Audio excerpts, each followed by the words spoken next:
the fruit of your ministry, or even in those people who supposedly you're supposed to serve. But the thing that keeps you from walking out the door is the crucified one. This is all for Him.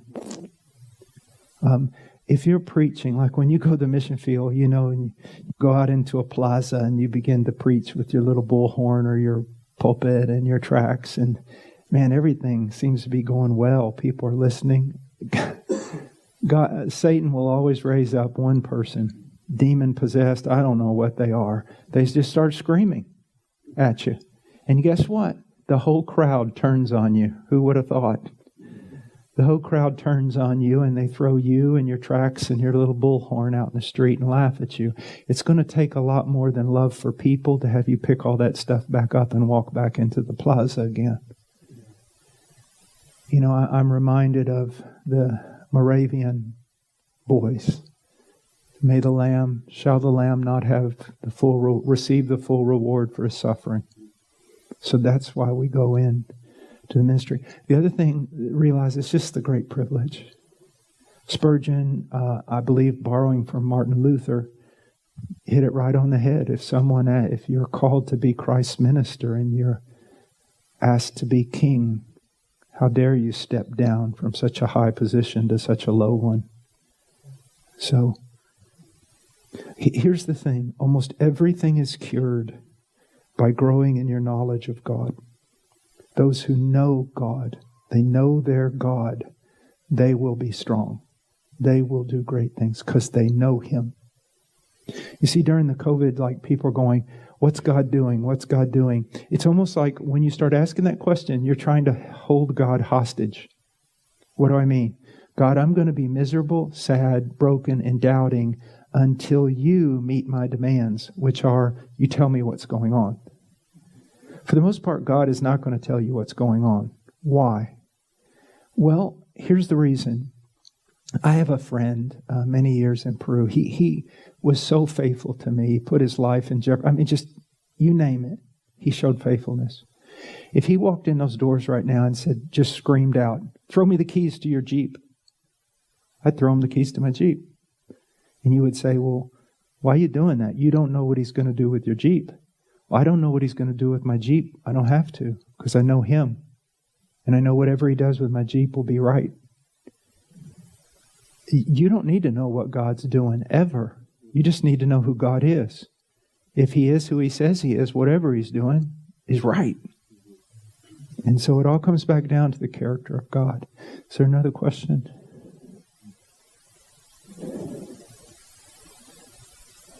Okay. We'll preach then. Okay, there's one.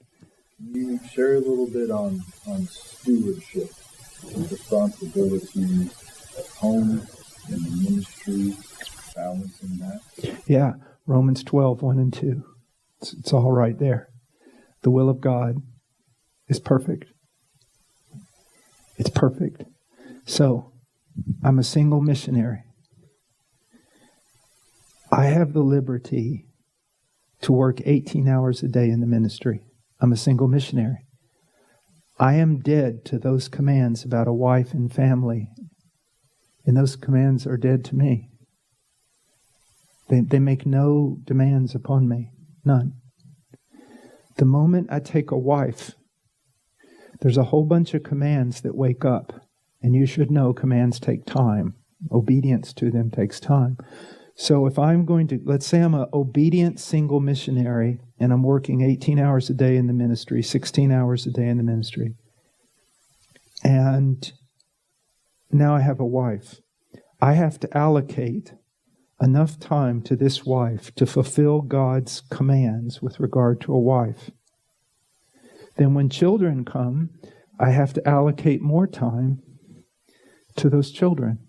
Now, if you say, I'm going to, like I've heard preachers say, sacrifice my family on the altar of service to God, you're actually doing the same thing Adam did. You're blaming God. You're saying your will is not perfect. Therefore, you've put me in a position, God, where I have to disobey you in this area in order to obey you in this area. That's not true.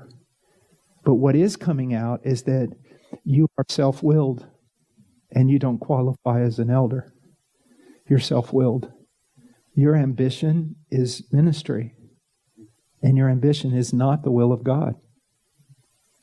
You see, if in God's providence, and I trust in the overarching providence of God, I have been given a wife, I am to allocate time to her, and if I don't, I'm a disobedient man and disqualified for the ministry.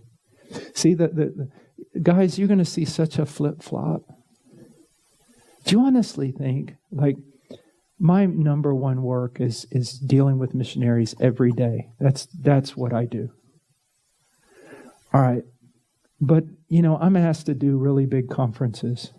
Do you really think that's some kind of a mark of having arrived? Do you really think that's impressive to God? Really? I mean, are you that carnal? Matter of fact, I think sometimes COVID is God's judgment on Reformed Bible conferences. What about the guy who labors with the average 75 to 100 people for 50 years of his life as a real pastor? Now, I'm not just saying this to be cute. I believe it. On the day of judgment, what a flip-flop. And you young men need to understand that. Here's a philosophical question. Why would God take the most beautiful rose He ever made and plant it in a forest through which no man, no angel, no sentient being ever walked? How does God get glory from that rose? No one sees it. He gets glory from the rose because He sees it every day. Every day. And He delights in what He has made. So, your only concern is hiddenness and obedience in the simple commands. That's it. That's your only concern. That's it. Any other question? Yes, sir. You speak on the catechizing people that are in this law and have got kind of that personal going to them and saying things to them as opposed to like small groups. Yeah. Wow, that's a big question. And here's why.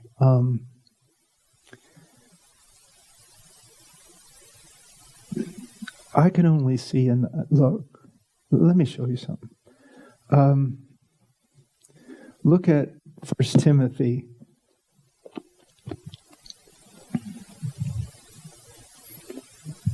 In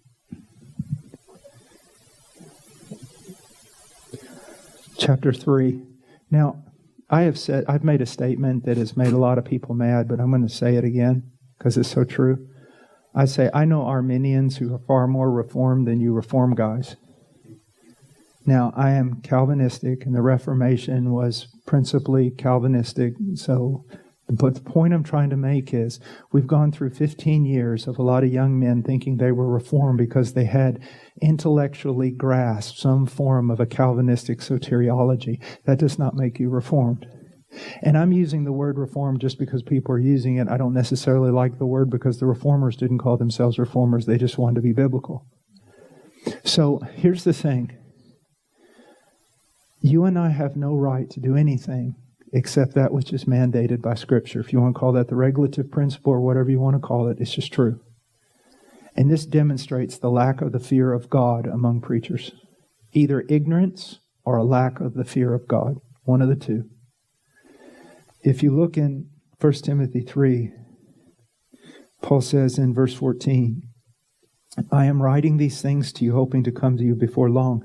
But in case I am delayed, I write so that you will know how one ought to conduct himself in the household of God. How can one know how to conduct himself in the household of God? Through what Paul wrote. Through what is written. Now, let's just go back. How many times in the law, in the Decalogue, do not add to, do not take away? How many times? When Moses is given orders to build the tabernacle, God does not say, okay, these are some of the things I want if you could figure out how you're going to do it. He didn't say that. He didn't ask his opinion. He didn't ask for a strategy. He didn't ask for him to be inventive. He said, you be careful to do everything that was shown to you on that mountain. Now, if that's with regard to a tabernacle that was only a symbol or a type of a greater reality, how dare ministers take the church and do what they do with them? Now, I'm going to get around to your question, but it's a bigger foundational problem. You see, we're going to grow our Sunday school by recruiting teachers, and you're going to violate what James said. You're going to violate Scripture to do it, aren't you? You're going to recruit Sunday school teachers. Well, we know they're not that good a teacher, but if they start studying, then they'll learn to teach. Oh, really? Who told you that? Who gave you the right to do that? Nobody. You invented that. He said, be very careful. Not many of you be teachers. You see how twisted? Men, I will walk in a room like this where everybody believes they're in a biblical church, and I realize that we're not even talking the same language. They don't have a clue what they're talking about. Because you just go ahead and do things. I asked a question one time I had to preach at a big convention to music ministers. Why on earth, they asked me? I can't hold a tune, can't play an instrument. But I thought I'd do this. Before I get started with my sermon, I would just like to have just people stand up and give comments. As you music directors studied through from the book of Genesis all the way to the book of Revelation, pulled out every text on worship, and then submitted yourself to that, what are some of the things the Lord taught you? Nobody had done it. And I said, you do know that God killed 2 music directors in Leviticus 10, don't you? Do you see? So the kid plays guitar and he's got really nice hair. You're going to be responsible for putting that silly little boy up there on the day of judgment. You have no idea how fearful this is. A minister should not run from a ministerial calling because of demands. You should run from it because of the one who's giving it. You're a steward. And you can only do that which is written. Nothing else. You have no right. No right. So look here. He says here in verse 15, he calls the church the household of God. The church of the living God. Whenever you hear living God, there's usually a battle going on. God's about to smite somebody. I believe Paul is using this language not just to counter the idolatry in Ephesus, but to say, hey, hold on. This is a God who makes alive and kills. This is a God who goes to war for his own name. This is a God who loves his bride, and it's his bride. It's his bride. And how do you know how to handle his bride? Only one way. What is written? What is written? Let me share with you. I said this to a group of young men yesterday, I think. So imagine a great and mighty and fearful king is going to go on a long journey, and you're his steward. And he loves his wife more than anyone else in the kingdom. She's everything to him. So he calls you and he says, here are the decrees that I have set out as absolute monarch. This is what you will do for my wife while I'm gone. You will be held accountable for it. He goes on a long journey. But you as a steward who so loved the king, you realize that the people are getting bored with him. They haven't seen him in a while. And they're getting really bored with his wife because, well, that plain, simple elegance just don't cut it today. So you dress her up like a whore and you drag her in front of carnal men, hoping to win them back to the king. What will the king do when he returns? He will kill every one of you. That's exactly what evangelicalism is today. That's exactly what it's done. And that's why our country is being judged. Because of the preachers. They've dressed up the bride of Christ like a whore. What is it? Oh, we got to make our Sundays to draw them in. Really? If you use carnal means to draw in carnal men, you'll have to continue using carnal means. Now you say, boy, you're using rough language. Better now than later. The regulative principle, what has God commanded? So let's say that we have a Sunday school, and you got all these Sunday school teachers, and a lot of them you've put them in a position where they're teaching heresy. Because they don't even know. They're not teachers. But we got to have teachers. Okay, make a decision, Bible or small groups. Small groups can be useful. But I want you to look at something. Do you realize most churches, they have a few men that call themselves elders, who then do most of the administration and preaching, and then they hire a staff to do what? Pastor, basically. They're not elders, they're staff.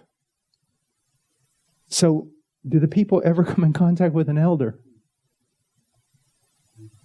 When does a child in your church come under the counsel and watch care of an elder?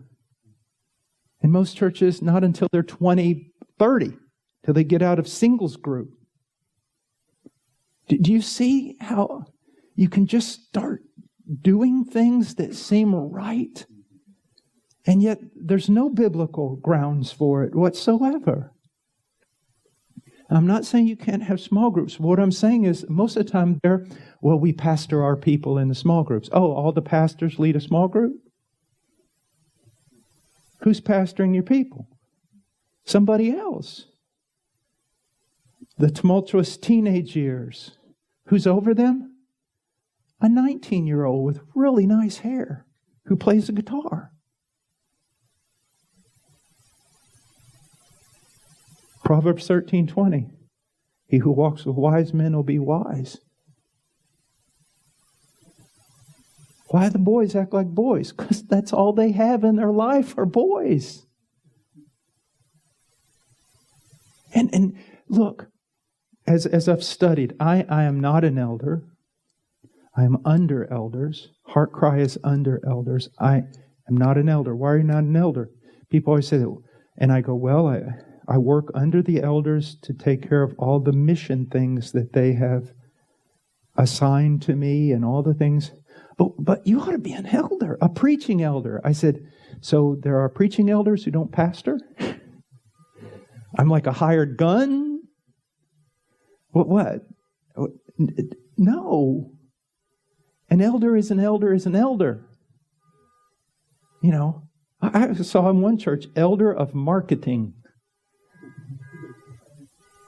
What? No, look, just realize something. What everybody thinks is the big thing is not the big thing at all. They're wrong. It's the pastor. It's the pastor. And so, if you're going to have those small groups, if you're going to have things like that, you can only do it in a parameter of, okay, who's really caring for the needs of these people? Are they elder qualified men? And when his admonition to the church in Ephesus, all the flock of God, elders are to care for all the flock of God. They don't relegate the teenagers to someone else. Now, one elder could say, I feel more inclined for this for a while and really minister to young people. That's fine. But we're talking about the only groups we have as leaders in the church are elders and deacons. I can't find anything else. And why is everything a mess? Listen, I believe that the epicenter of world missions is the local church. I believe that the leaders of world missions are elders of local churches. Because world missions is just one biblical church with elder qualified men training up other elder qualified men and sending them out to start the same kind of biblical church. It's ecclesiology. You see. And if you look in the book of Acts, it's amazing, isn't it? You see apostle, apostle, apostle, apostle, elder, apostle, apostle, elder, elder, apostle, elder, elder. It's like the apostles handed off the baton to elders. Not that elders have apostolic authority or super ecclesiastical authority. No, there are no more apostles. But what we have is elders of local churches. And the responsibility you have is terrifying to some degree. At least it will be terrifying if you do not submit your governance of the church to sola scriptura. Because then you're just running wild. You don't know where you're going. So,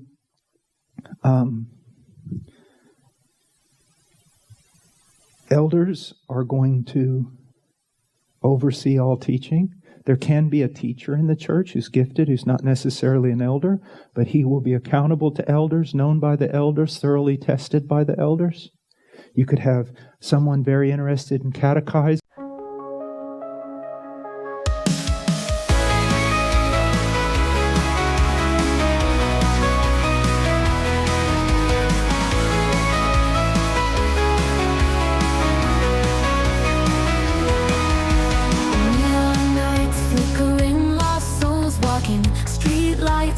Tune of ghost whispers, city dreams buried under cold steel. Heartbeats echo through empty alleyways. Shadows dance in holographic twilight. Silent screams beneath the cracked surface. Electric scars on concrete veins pulsing.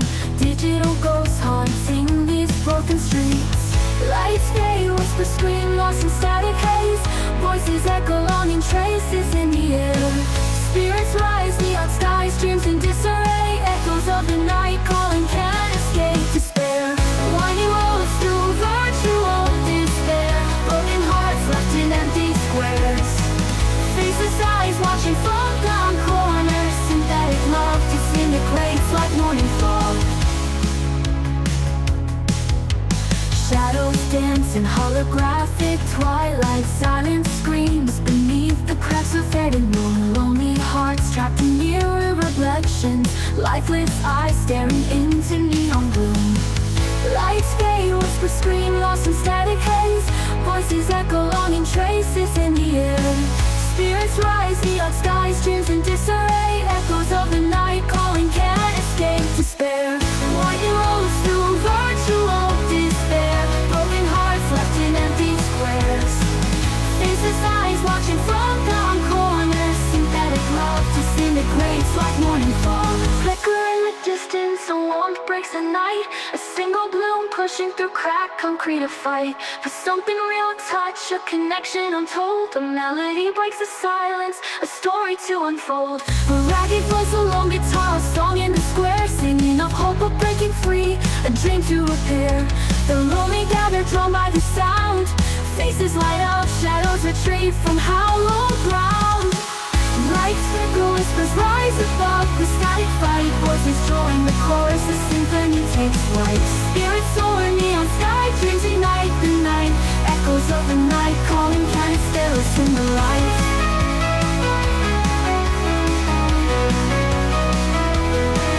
In the heart of the silicon, a crack begins to mend. A human spark, a firefly, a love that will transcend the artificial night. A city starts to breathe, hope rekindle, whisper